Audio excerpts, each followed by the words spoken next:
ہونے لگی تو انہوں نے وصیت کی تھی کہ علی تم مجھے جو ہے غسل دینا. ان کو روکا اس لیے کہیں گے آپ نہیں دے سکتے کیونکہ آپ کا نکاح ٹوٹ چکا ہے. درود کے قصہ نمبر 46 فضل درود میں قصہ نمبر 46 پہ یہ واقعہ لکھا ہوا ہے کہ اللہ کے نبی صلی اللہ علیہ وسلم باتوں پر بیٹھ کر 47 آیت نمبر 31 یا الذین آمنوا واتقوا اللہ واتقوا الرسول ولا تبطلوا اعمالکم. اے ایمان والو جو ایمان لائے ان کے مخالف بات جا رہی ہے.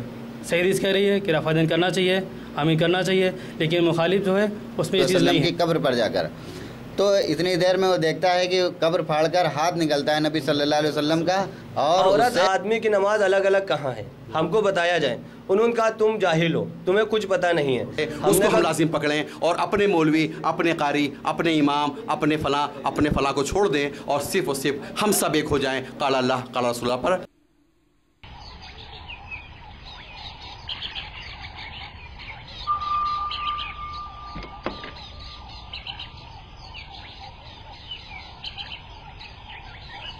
کنوز الحسنات.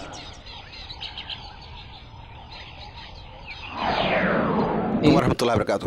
وعلیکم السلام ورحمۃ اللہ وبرکاتہ. بھائی اپنا نام اور اپنا تعارف بیان فرمائیں. ہمارا نام فراہیم ہے, ہم رہنے والے کاکوری کے. کاکوری جی, ہندوستان میں یو پی میں لکھنؤ جی کے پاس, لکھنؤ ضلع ہے, قصبہ کاکوری. آپ ماشاءاللہ یہاں پر دین سے جڑے ہوئے ہیں. آپ کس مسلک کے ہیں؟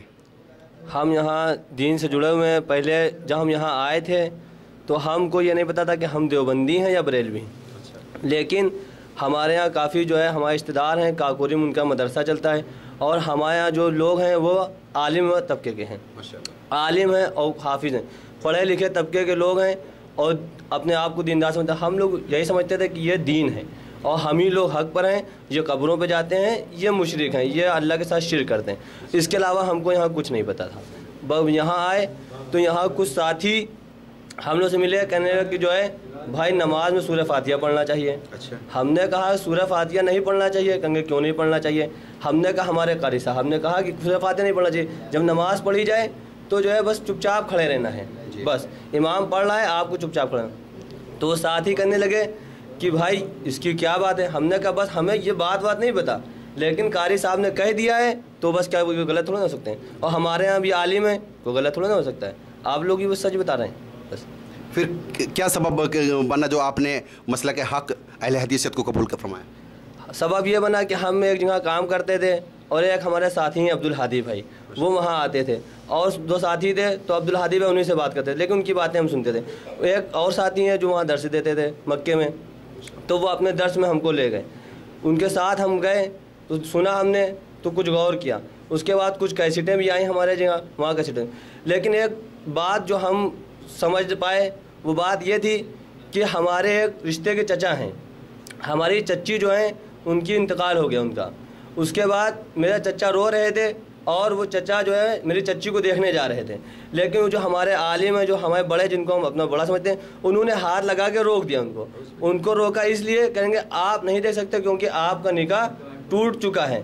تو ہم نے کہا رہے, لیکن جب ہم تقریر میں سن رہے تھے کہ حضرت علی رضی اللہ تعالیٰ عنہ نے حضرت فاطمہ رضی اللہ تعالیٰ عنہ جب وفات ہونے لگی تو انہوں نے وصیت کی تھی کہ علی تم مجھے جو ہے غسل دینا, میرے جنازے کو تم لے جانا. تو ہماری یہ نہیں سمجھ میں آیا کہ جب یہ صحابہ کرام کا یہ دین ہے تو وہ نکاح کیسے ٹوٹا. اس کے بعد ہم نے بھی تحقیق کی, پھر اس کے بعد لیکن کچھ سوالات جو تھے ہمارے ذہن میں تھے وہ ہم نے اپنے عالموں سے پوچھا, لیکن ان کے جواب نہیں تھے ان کے پاس. جیسے کہ ایک عالم سے میری بات ہوئی, ہم نے کہا اچھا یہ بتائیں فضائل اعمال میں ایک بات لکھی فضائل صدقات میں کہ اللہ جو تو ہے وہ میں ہوں. مولانا زکریا صاحب نے کہا اور تو اور میں شرک تا شرک ایک ہیں. تو ہم وہ عالم صاحب نے ہمارا ہاتھ پکڑا, کہیں گے نہیں یہاں یہ بات نہیں ہوگی. ہم نے کہا کیوں نہیں ہوگی؟ ہر پوری جماعت کی جماعت یہ کتاب کو لے کے ٹہل رہی ہے, اس کے بعد یہ بات کیوں نہیں ہوگی؟ لیکن انہوں نے روک دیا, انہوں نے جواب نہیں دیا. بہت سی باتوں کا سوال کیا. ہم نے کہا یہ, پھر ساتھی نے میرے کہا کہ نماز الگ الگ کیوں ہے, یہ الگ الگ کیوں؟ ہم نے پھر سوال کیا کہ اپنے معمولوں سے پوچھا, اپنے عالموں سے پوچھا کہ عورت آدمی کی نماز الگ الگ کہاں ہے, ہم کو بتایا جائے. انہوں نے کہا تم جاہل ہو, تمہیں کچھ پتہ نہیں ہے. ہم نے کہا کیوں نہیں پتا, آپ ہمیں بتائیں تو لکھی کا ہم دوسرے سے پوچھ لیں گے, ہم پڑھے لکھے آدمی سے پوچھوا لیں گے کہ بات آپ لکھے آپ حوالہ دیں.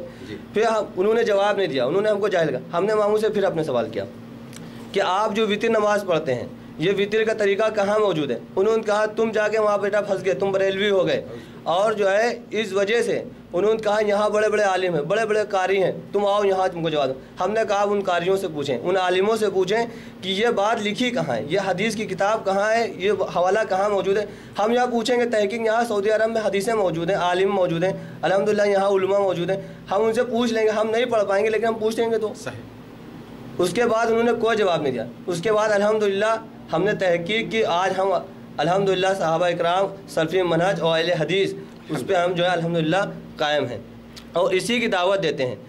اللہ اس کے رسول کی طرف بلاتے ہیں، لوگ تانے دیں کوئی بات نہیں، لیکن دین یہی ہے، اس دین پہ اچھے برے لوگ ہو سکتے ہیں لیکن راستہ یہی سیدھا ہے بس۔ اور اللہ سے ہم دعا کرتے ہیں کہ اللہ تعالیٰ ہم کو اسی راستے پہ موت دے اور ایمان کی حالت میں موت دے، جب بھی موت دے تو اللہ ہم سے راضی ہو۔ آمین۔ آپ کے بعد آپ کے گھر میں یا رشتہ داروں میں یا دوستوں میں سے کچھ لوگ اور آپ کی دعوت پر لبیک بولتے ہوئے قرآن کی طرف آئے ہیں؟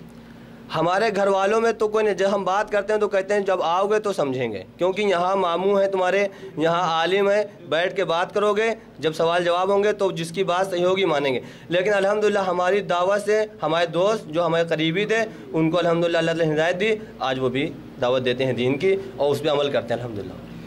آج وہ یہ سی ڈی کے ذریعے اور انشاءاللہ انٹرنیٹ کے ذریعے یہ بات دنیا بھر کے لوگوں کو تک جائے گی۔ آپ اپنے گھر والوں کو یا اور مزید دوست جو آپ کے ہندوستان میں دوست ہیں ان کو نصیحت کرنا چاہیں گے؟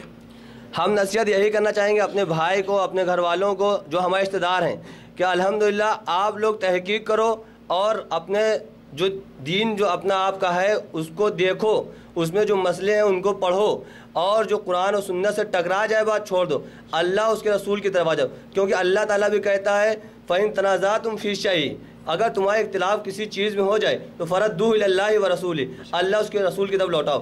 یہی ہم کہنا چاہیں گے کہ جو مسئلہ اختلافی ہے اللہ اس کے رسول کی طرف لوٹا دو، جو فیصلہ اللہ اس کا رسول کر دے اسی پہ آ جاؤ۔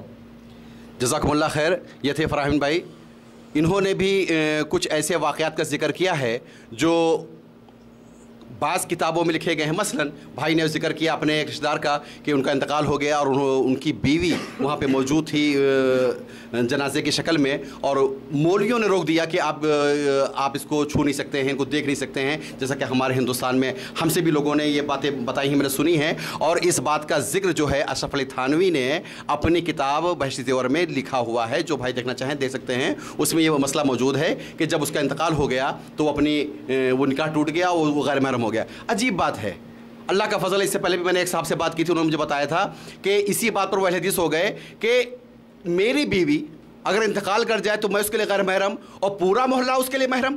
اعوذ باللہ، پورا محلہ اس کو آئے، اس کو اٹھا کر لے کے جائے، میں کندھا نہیں دے سکتا ہوں۔ جبکہ بھائی نے اللہ ان کو جزائے خیر دے کہ انہوں نے دلیل بھی دی ہے کہ حضرت فاطمہ کا جب انتقال ہوا تو انہوں نے حضرت علی سے حکم فرمایا تھا کہ آپ مجھے غسل دیں اور آپ میرا جنازہ لے کر کے جائیں۔ تو یہ دلائل جو حدیث کے خلاف ہیں، جو کتابوں میں موجود ہیں، اللہ تعالیٰ سے دعا ہے کہ اللہ تعالیٰ ہم سب کو سمجھ دے۔ اے سامعین، جو بھی ہماری بات کو سن رہے ہوں نیٹ کے ذریعے یا سی ڈی کے ذریعے، ذرا دیکھیں ان واقعات کو، ان معاملات کو جو قرآن و سنت کے خلاف ہیں، پھر آؤ پلٹ کر اسلام کی طرف، اور اس منہج کی طرف جو صحابہ اکرام کا منہج تھا، قال اللہ قال رسول اللہ، اللہ اس رسول کی جو تعلیمات ہے اس کو ہم لازم پکڑیں، اور اپنے مولوی، اپنے قاری، اپنے امام، اپنے فلاں کو چھوڑ دیں، اور صرف ہم سب ایک ہو جائیں قال اللہ قال رسول اللہ پر۔ واخر دعوانا الحمدللہ رب العالمین۔